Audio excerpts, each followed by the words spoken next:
Enter the typical college student, straight out of high school, supported financially, focusing only on the college experience.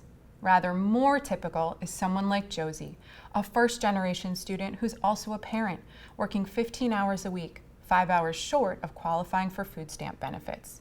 Last year, 34% of four-year students nationally and 44% of Philadelphia area students reported being food insecure, not knowing where their next meal might come from.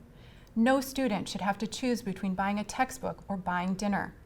What if there was a way to connect food insecure students to existing resources on campus and train the next generation of leaders to advocate for direct campus interventions and legislation?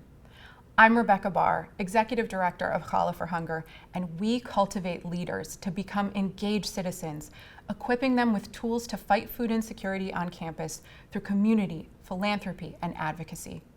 What started as baking challah with friends and donating the proceeds has evolved into a robust leadership development organization focusing on bridging the gap between food insecure students and available resources while working toward policy changes.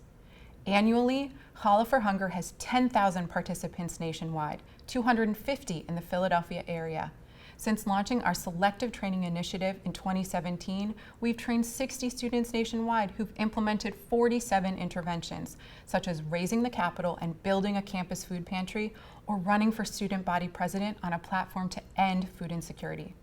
Not only do we train and educate, but since we began baking and selling challah in 2004, we've invested over $2 million into anti-hunger efforts, averaging $165,000 annually in pass-through donations. Each semester, our leaders convince professors to add clauses to their syllabi sharing available resources. Together with our partners, this year we introduced House Bill 1363 and Senate Bill 719, legislation directly addressing student hunger in PA. Our staff of 6 cannot train any more students than we do right now, but we know with a $50,000 investment from Philanthropitch for an additional trainer, we can grow exponentially. Using a train-the-trainer model, we would initially train 10 leaders who would then train 7 additional students themselves from at least 20 new campuses, resulting in 7 new chapters and $15,000 more in pass-through donations, all in year 1. Within the first 3 years of this model, 770 new leaders would be trained on 150 new campuses. 30 states would introduce hunger legislation, and 50 new chapters would generate $101,000 in additional pass-through donations. It is our responsibility to train the next generation so students like Josie never have to choose between food and their education again. Thank you.